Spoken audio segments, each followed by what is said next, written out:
దేశంలో రోజురోజుకు పెరుగుతున్న పెట్రోల్ డిమాండ్కు ఈ విధానం సరైన ప్రత్యామ్నాయంగా మారబోతుందా? భవిష్యత్తులో చమురు దిగుమతులు తగ్గుతాయా అనే అంశాలపై ప్రస్తుతం దేశవ్యాప్తంగా చర్చ జరుగుతుంది. దేశంలో పెరుగుతున్న పెట్రోల్ డిమాండ్కు ఈ సరైన పరిష్కారమేనా? ప్రభుత్వ నివేదికల ప్రకారం పెరుగుతున్న పెట్రోల్ డిమాండ్ను నియంత్రించడానికి ఇథనాల్ బ్లెండింగ్ చాలా ఉత్తమమైన మార్గంగా నిలుస్తుంది. దీనికి గల ప్రధాన కారణాలతో ముఖ్యమైనది ఆయిల్ దిగుమతులను తగ్గించడం, దీంతోపాటు స్వదేశీ ఇంధనమైన ఇథనాల్ను ఉత్పత్తి చేయడం. మన దేశంలోనే పండే చెరుకు, మొక్కజొన్న, పాడైపోయిన ధాన్యం వంటి వ్యవసాయ ఉత్పత్తుల నుంచి ఇథనాల్ను తయారు చేస్తారు. అందువల్ల దేశీయంగా పెట్రోల్ డిమాండ్ పెరిగినా కొంతవరకు ఇథనాల్ ద్వారా ఆ అవసరాన్ని భర్తీ చేయవచ్చు. ఇక 2, ఇథనాల్ తయారీ వల్ల దేశంలోని రైతులకు అదనపు ఆదాయం లభిస్తుంది. సాధారణ పెట్రోల్ పూర్తిగా ఫాజిల్ ఫ్యూయల్స్ నుంచి వస్తుంది. ఇథనాల్కు చెరుకు, మొలాసిస్, బియ్యం, మొక్కజొన్న వంటి వ్యవసాయ ఉత్పత్తుల నుంచి తయారు చేస్తారు. ఇప్పటి వరకు ఈ కార్యక్రమం ద్వారా రైతులకు సుమారు 1.60 లక్షల కోట్ల రూపాయల వరకు లబ్ధి చేకూరినట్లు ప్రభుత్వ గణాంకాలు చెబుతున్నాయి. ఇదే కాక కాలుష్య నివారణకు మార్గం సుగమం కాబోతుంది. సాధారణ పెట్రోల్తో పోలిస్తే ఈ ఇంధనం వల్ల కార్బన్ ఉద్గారాలు దాదాపు 30 నుంచి 35% వరకు తగ్గుతాయి. ఇది పర్యావరణానికి ఎంతో మేలు చేస్తుంది. అయితే ఇందులో కొన్ని సవాళ్లు లేకపోలేదు. ముఖ్యంగా వినియోగదారుల నుంచి వస్తున్న ఆందోళనలు. ఈ విధానం విజయవంతమైనప్పటికీ కొన్ని సవాళ్లు కూడా ఉన్నాయి. 2023 కంటే ముందు తయారైన పాత వాహనాలలో ఈ వాడడం వల్ల మైలేజ్ 3 నుంచి 7% వరకు తగ్గే అవకాశం ఉందని ఆటోమొబైల్ నిపుణులు భావిస్తున్నారు. అయితే కేంద్ర రవాణా శాఖ మంత్రి నితిన్ గడ్కరీతో పాటు ఆటోమొబైల్ సంస్థలైన SIAM, ARAI చెప్పిందేమిటంటే ఈ ఇంధనంపై విస్తృతమైన పరిశోధనలు జరిగాయని, వాహన ఇంజన్లకు ఎలాంటి నష్టం వాటిల్లదని స్పష్టం చేశారు.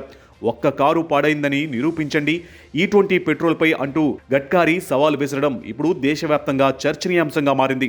ప్రస్తుతం 2023 తర్వాత వస్తున్న అన్ని కొత్త వాహనాలు ఈ అనుకూలంగానే తయారవుతున్నాయి. దేశీయ అవసరాల కోసం మనం దాదాపు 85 నుంచి 88% ముడి చమురును ఇతర దేశాల నుంచే దిగుమతి చేసుకుంటున్నాం. ఇందుకోసం ఏటా లక్షల కోట్లు విదేశీ మారక ద్రవ్యం ఖర్చవుతుంది. ఇథనాల్ బ్లెండింగ్ వల్ల దిగుమతులపై కొంతమేర ప్రభావం చూపే అవకాశం ఉంది. గత 10 ఏళ్లలో అంటే 2014, 2024 మధ్య ఇథనాల్ బ్లెండింగ్ వల్ల దేశానికి దాదాపు 1.44 లక్షల కోట్ల విదేశీ మారక ద్రవ్యం ఆదా అయింది. పూర్తి స్థాయిలో ఈ దేశవ్యాప్తంగా అందుబాటులోకి రావడం వల్ల ఏటా దాదాపు 30,000 కోట్ల నుంచి 45,000 కోట్ల వరకు ముడి చమురు దిగుమతి భారం తగ్గుతుందని అంచనా. Bureau of Indian standards BIS ఇప్పటికే భవిష్యత్తులో ఇథనాల్ శాతాన్ని మరింత పెంచేందుకు E22, E25, E27, E30 ఇంధన ప్రమాణాలకు కూడా నోటిఫై చేసింది. అయితే వాహనాల అనుకూలత, మైలేజ్ సమస్యలపై పూర్తి స్థాయి పరీక్షలు నిర్వహించిన తర్వాతే వీటిని దశలవారీగా మార్కెట్లోకి తీసుకురావాలని ప్రభుత్వం భావిస్తుంది. పెరుగుతున్న ఇంధన అవసరాలకు కేవలం పెట్రోల్పైనే ఆధారపడకుండా ఇథనాల్ లాంటి జీవ ఇంధనాలకు ప్రోత్సహించడం భారతదేశ ఇంధన భద్రతకు అత్యంత కీలకం. భవిష్యత్తులో కేవలం ఇథనాల్ మాత్రమే కాకుండా ఎలక్ట్రిక్ వాహనాలు, EVs, గ్రీన్ హైడ్రోజన్, CNGల కలయికతో భారత్ ముడి చమురు దిగుమతులపై తన ఆధారపడడాన్ని గణనీయంగా తగ్గించుకోనుంది.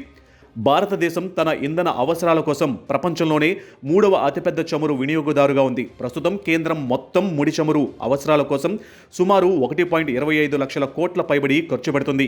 ఈ లక్ష్యాన్ని ముందే చేరుకునే క్రమంలో కేవలం గత 10 ఏళ్లలోనే ఇథనాల్ బ్లెండింగ్ ప్రోగ్రాం ద్వారా ప్రభుత్వం దాదాపు 1,63,000 కోట్ల విదేశీ మారక ద్రవ్యాన్ని ఆదా చేసింది. రాబోయే 10 ఏళ్లలో ఈ ప్రభావం ఎలా ఉండబోతుందో చూద్దాం. నీతి ఆయోగ్, పెట్రోలియం మంత్రిత్వ శాఖ నివేదికల ప్రకారం దేశవ్యాప్తంగా ఈ పూర్తి స్థాయి అమలు వల్ల ప్రతి ఏటా సుమారు 4 బిలియన్లు అంటే సుమారు 35,000 కోట్ల ముడి చమురు దిగుమతి బిల్లు తగ్గుతుంది.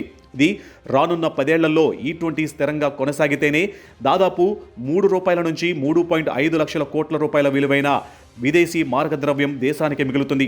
అలాగే క్రూడ్ ఆయిల్ దిగుమతులు కూడా తగ్గే అవకాశం ఉంది.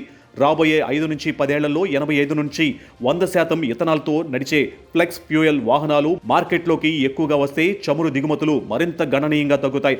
అలాగే రాబోయే 10 ఏళ్లలో ఎలక్ట్రిక్ వాహనాలు వాడకం పెరగడం వల్ల క్రూడ్ ఆయిల్ దిగుమతులపై భారం తగ్గుతుంది. ప్రస్తుతం దేశానికి ఏటా 1,200 కోట్ల లీటర్ల ఇథనాల్ అవసరం కాగా మన దేశీయ ఉత్పత్తి సామర్థ్యం ఇప్పటికే 2,000 కోట్ల లీటర్కు చేరుకుంది. అందువల్ల రాబోయే 10 ఏళ్లలో ఇథనాల్ కొరత వచ్చే అవకాశం లేదని ఆర్థికవేత్తలు చెబుతున్నారు. అమెరికా, ఇరాన్ రష్యా ఉక్రెయిన్ల యుద్ధ పరిణామాల నేపథ్యంలో అంతర్జాతీయ స్థాయిలో వచ్చిన మార్పులు దేశ భవిష్యత్తును మార్చివేస్తున్నాయనడంలో ఎటువంటి సందేహం లేదు.